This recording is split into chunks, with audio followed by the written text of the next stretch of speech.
All right, everybody. I told you all to ask me a bunch of questions in my past couple of videos. So many of you responded, so I have a bunch to go through today. I'm going to be selecting kind of the things I've seen the most, or that probably is worth addressing the most, because there is a decent amount for us to talk about. But yeah, we're just hanging out. We got a new set. Paisley is sleeping right there. You see her ears right there.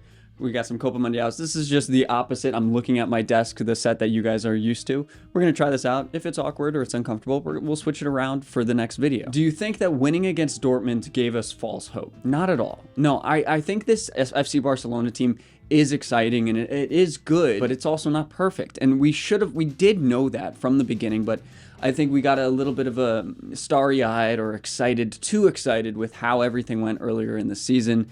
And it distracted us from some of the flaws in the side that, well, was very obvious from the very start. And it's not like this team is wildly different now. Sure, fatigue has set in. We've seen that most prominently, in my opinion, with the finishing. But realistically, I think in the game against Atleti, they played very well. And they are still a very good team, because they looked really good against Atleti. Arguably, they played better against Atleti than they did against Real Madrid and Bayern. That's how decent they were playing. It's unfortunate they didn't finish the chances, and we'll get into a little bit more of why I think that is going forward. But realistically, I think this team is set up well to perform in whatever capacity that ends up being. I think we're going to win a title, whether that's the Super Copa or the Copa del Rey or La Liga or the Champions League, whatever it is. I think it's going to happen because this team we've seen them find form in games after being terrible for a while. You know, they beat Dortmund pretty comfortably, and then they showed up against Atleti. They weren't great, but they were good. I think they were genuinely good. They deserved to win. It's unfortunate. That's football sometimes, but we'll get into more of my predictions as we go through these questions. What are your thoughts on Lewa in the past few games? Always loved him, but he's starting to get on my nerves with all the missed chances. But yes, I understand that, man. It's difficult. And I made a video last year criticizing Lewandowski, and then it went viral, or, you know, an edit of it went viral on Instagram and TikTok, I think, earlier this year, where Lewandowski was performing incredibly well. So it was easy to call out what I was criticizing him for, but realistically, he is not finishing that well this season at all. I think he's around 17.5 XG. He scored 16 goals, and that's around where he generally has been for most of his career. He's never been a prolific finisher of his goals. He can be good, he can score, he can create sometimes, and he can be decent in link of play, like we've seen this year, him being okay at that, but he's never been the most clinical finisher in the world. And that doesn't mean he can't be good for this year. He will find his form once in a while, but he's underperforming his XG right now, which is wild considering he's the top scorer in La Liga, and he's looked so good, or he did look so good for so long. But he's not perfect. We all know that. And I think he will find his form in some games, but I think the biggest thing for us is being able to manage his minutes or take him out when we're suffering and we need some excitement or some energy up top. We saw some criticism from Gavi, apparently arguing with or telling off Lewandowski for not pressing enough. So maybe we'll see more Pau Victor. Apparently Ferran Torres is injured, which is unfortunate. Like 3 weeks out is what they're talking about right now. That is unfortunate, but having those guys rotate with him and come in for him,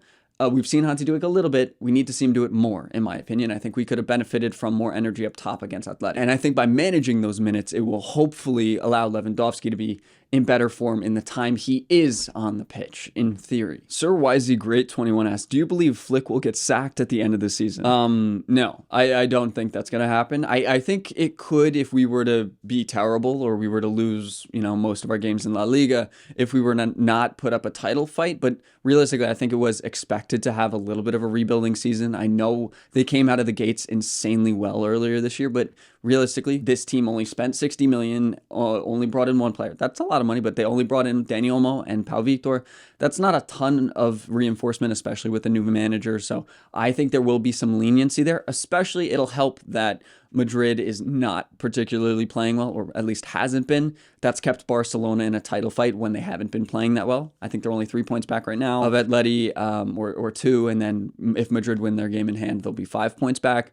That's not an insurmountable hill to climb, but it's definitely going to be difficult. And honestly, I don't think we're winning La Liga this year. I had that perception earlier. I thought we were going to pull it off because La Liga has been where Barcelona has succeeded in the past, but that continuity is just not there with this team this year, and I don't really expect it to be, because I don't think they're going to sign anyone in the winter, which would which is basically the only way I see that happening, unless there were more youngsters coming out of La Masia, and there can be, but I think all the guys that are poised to take that next step next are not necessarily where we'll need it the most, specifically in the back line or at like the striker position. All right, Diana asks, do you think Gavi will earn a starting spot in the 11 once he's fully back? Absolutely. I think what we've seen recently is that his intensity in that number 10 spot is valuable, incredibly valuable, especially when Danny Olmo's not necessarily on form or Lewandowski doesn't want to press. Gavi can be very useful there. Will he necessarily start every game? Probably not, just because Danny is so valuable and can be so good at times that I think they'll probably do a little bit of sharing the minutes. He'll also probably help take minutes from Pedri, or maybe more specifically Casado, though I think Casado and Pedri is the solidified midfield bottom right now, which is actually surprising given the whole Frankie de Jong situation, because you'd expect him to be kind of next in line there, because he did come back around the same time as Gavi, plus we've even seen Eric Garcia getting minutes over Frankie. So the Frankie situation deserves a whole video in and of itself. I'm a little bit worried about him. I'm not sure where he fits. I'm not sure if Hansi has much confidence in him. We've seen a lot of talk about him being more of a liability than an asset for this side. And that's concerning for the guy, especially when we have to pay him so much money for the next year, or technically 2 years. So we'll see how it goes. We'll see what happens with him throughout the season, if he can find his footing. Hansi tried him at the number 10 spot. It didn't look great. I don't really know what that answer is for him. He just might not be healthy enough. All right. Akhenaten says that, do you not think that the performance that we saw against Atleti, I assume, is a sign of an improvement, given the absence of Lamine Yamal? This is something I wish I highlighted more in my post-game of the match, but I think that fact that Barcelona played pretty well without Lamine against Atleti is a very, very good sign. So yeah, Akhenaten's absolutely right there. I think it is good that they figured out a way to play, a way to create chances, whether they finish them or not, without Lamine Yamal. Now, I think if Lamine's on the pitch, we probably win. We probably finish off those chances. Maybe Rafinha is more clinical than Fermin in the one chance that Fermin had, and maybe Lamine, I don't know. You could go different ways. Who knows what would have happened? But realistically, I do like the idea that they can find a way to play decently without Lamine, even if they didn't win. The way they played is more important to me, and it has to be if we want to have some positivity moving forward. And I genuinely think it's fair to say it as well. All right, Bartek asks, which La Masia / Barca B player are you looking forward to seeing the most? Number one is probably Danny Rodriguez, because he is healthy now. He's a winger. I think he plays primarily on the left wing. He's always been very ambitious with taking people one-on-one. Not necessarily the fastest player, but pretty technically skillful and exciting. I would like to see him. I think he's 19 years old, so he's right around the age where you would expect him to be getting minutes or getting in the first team dynamic. So hopefully Hansi introduces him a little bit, especially with Lamine out. But, we'll see. I think we might have seen him on the bench already, but we haven't yet. Ansu Fati just came back allegedly too, so who really knows what's going to happen there. But I also think Tony Fernandez is exciting. He, I think, is still out with his injury though, and should be coming back relatively soon. Maybe we see him in the new year. I think he's 16 or 17. He's a lot younger, but very talented. Potentially, arguably, with a higher ceiling than Danny, at least right now. So both of those guys are the number one for me, or number one and number two. Otherwise, I don't really know. Shiva asks, do Araujo and Christensen get a start in the place of Cubarsí and Inigo when they get back from injuries? I don't think they immediately step into this at all, but again, this is something I wish I talked about more during the live stream, which, by the way, guys, I do all my live streams on this website called Big Up. It's just a new, like Twitch, live streaming platform, but solely for football or soccer watch-alongs. Everybody on the website seems to really enjoy being there. Whenever I talk to you guys about it on stream on YouTube and then bring you guys over, everyone seems to really enjoy it. I'm able to bring guys up at halftime and talk to them, and there's a few analytics tools, so make sure you go check it out. I'll have it linked down in this description. Go sign up, and it'll notify you when I go live in your email. But for the most part, I think Araujo can really make a big difference here. Christensen, I'm less sure where he will be with his injury, with his health, what he can add to this team. But with Araujo, I think if Hansi Flick could have brought him in, maybe if he was fully healthy, around the 60th minute for Cubarsí, or probably for Cubarsí, I think we win this game. I think Araujo handles Sorloth a little bit better. Obviously, he's 3 or 4 inches taller than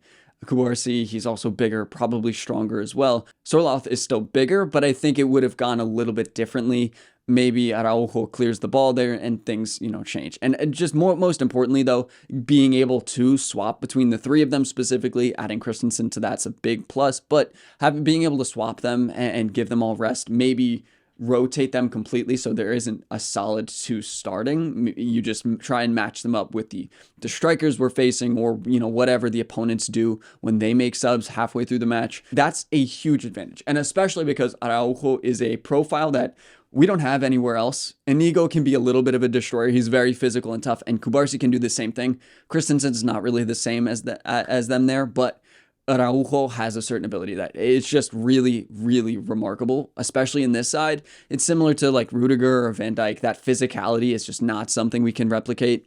Maybe that'll help protect us on free kicks or corners and things like that too. It's a really, really substantial addition to this side, and I'm excited for him to come back.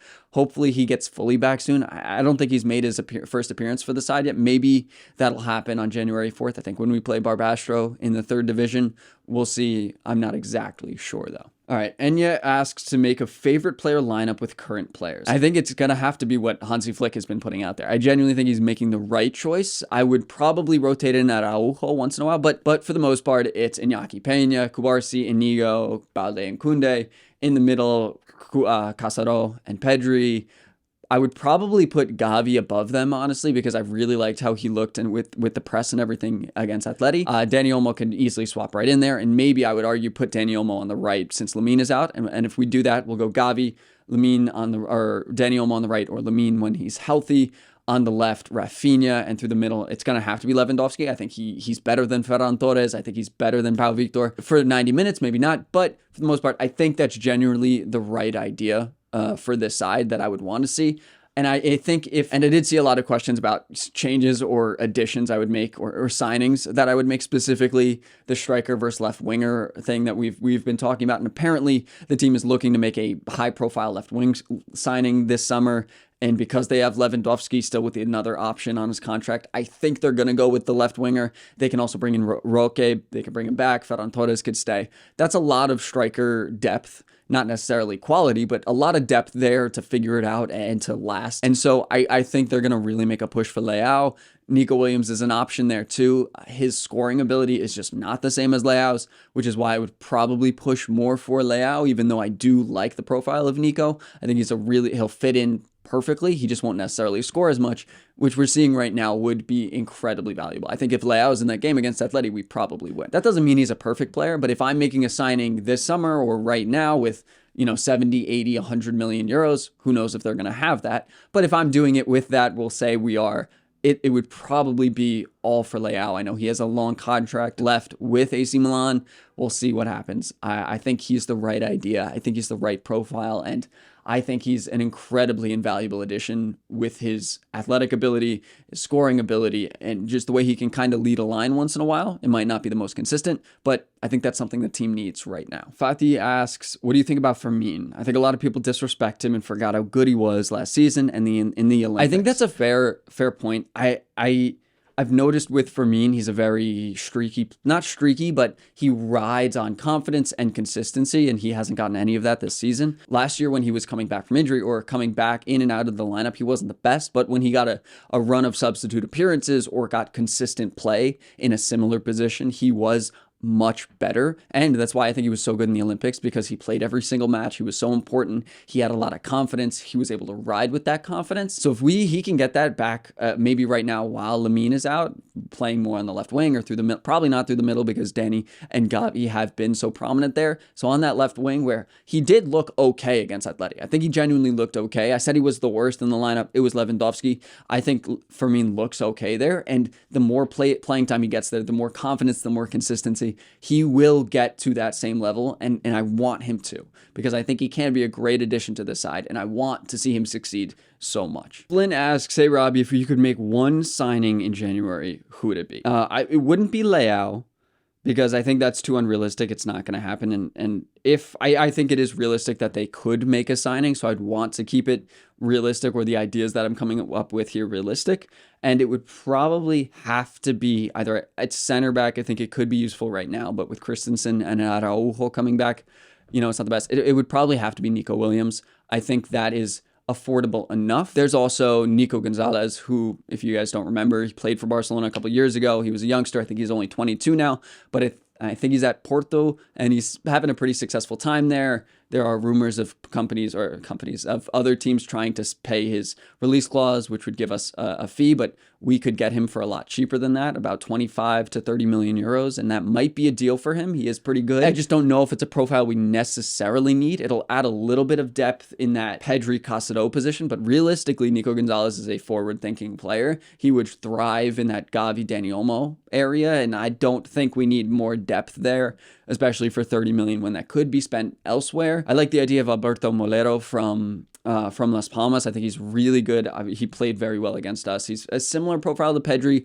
maybe more of a 1v1 winger type, but he is very talented, very technically skillful, and has been, exciting for a long time. It's just whether he could stay healthy or not. I think that could be a nice cheap signing Barca could pull in just to add some more attacking depth on the wing. Him or Nico, I think that would be the best. Lower cost. Nico would still cost a lot, but maybe they could figure out a deal. Probably not with Athletic Club, but something like that. What's your opinion on people saying things like flick out, despite that they created a handful of opportunities but failed to bury them? Barca forever. I think that's a really good point because it's something I'm seeing a lot on Twitter. There are a lot of people that really don't like Hansi Flick, and I don't know. That's the fan base. They're very critical of whatever happens, and I understand it to an extent. That's just kind of what happens when you have high expectations for your team, or you have high hopes, we'll say. I really think he has improved this team, whether it's astronomically better or not is another conversation we can have, but there's no team that's perfect. He's not Pep Guardiola, but I don't think anybody expected him to be. He's not a perfect manager. No one is. Carlo Ancelotti certainly is not. Diego Simeone is not at Atleti, even though he's probably, I think, the highest paid manager in the world and has been for years. So there are a lot of flaws you guys can point out. And I'm not saying he's a perfect manager, but I think the excitement he is able to bring with this attacking style of football and the very good quality of football that they're playing is really good for the team, whether it's going to be the most successful or not. Sure. Could it use a little bit more of control on the ball and, maybe sit back once in a while? Yeah, that would probably be helpful, but also we didn't need that until the players stopped being able to keep up with the presses and all that energy. But I think he is a good enough manager to answer the questions and to be able to respond to potentially other managers changing their tactics to better play against the offside trap, which I think has happened a little bit. But we saw against Atleti, this team played well. It still played well. It gave up some chances, but if it finished even decently, it wouldn't have mattered. They would have put it away. They would have been able to sit back a little bit more, put more pressure on Sorloth and Griezmann and those guys and Javi Galan on the left, and it would have been more difficult for them to break away. The team probably would have won. So I'm really, really not that worried about them. I think they'll figure it out in big matches, which is part of the reason why I think they might win the Champions League this year. It's optimistic. I think they will compete. Whether they win or not is, besides the point. I think if they compete, they show a good performance against, maybe in 2 or 3 rounds of the knockout stages. I think that'll be a very good move forward. Hopefully we can get into the top 8. I think we will. But we've already qualified. We're going to move on, and it should be good. We have to play against Benfica, I think, and Atalanta, 2 not necessarily easy ties, especially the Atalanta match. I think they're first in the Serie A right now. But for the most part, guys, I do think this side has a lot to going for them. Whether they're in the best form right now is a different conversation, but I think we should still be excited about this season. Don't let the annoying guys on Twitter and all the nonsense out there distract you from that. And just because I'm not necessarily the most positive all the time about what I'm talking about this team doesn't mean I'm not excited. I am, to watch this team play, to see them win, to see them score, because they are creating a lot. It's fun football. If Rafinha put 2 of those chances in against Atleti, that game is insane. You know what I mean? Like, we were creating, we're exciting, it's fun, even without Lamine. That's a good thing. And I'm not that worried about it because I think this team has improved from last year, and that's a good thing at the very least. Even if our points total in La Liga doesn't necessarily say that, because our whatever we're doing in the Champions League, even though you can't really compare the 2 different formats, is a really good improvement. So thank you guys for watching, for listening to the Q&A. Thank you for dropping your questions. And if you do have any more, throw them down below. Happy holidays for watching, and I'll try to answer as many as possible. But thank you guys for sticking with me and for hanging out with me. I know I haven't been posting as much on the main channel, but you guys have been here and supporting me. So thank you. I appreciate that so much. And I'll see you guys all in the next one. Peace.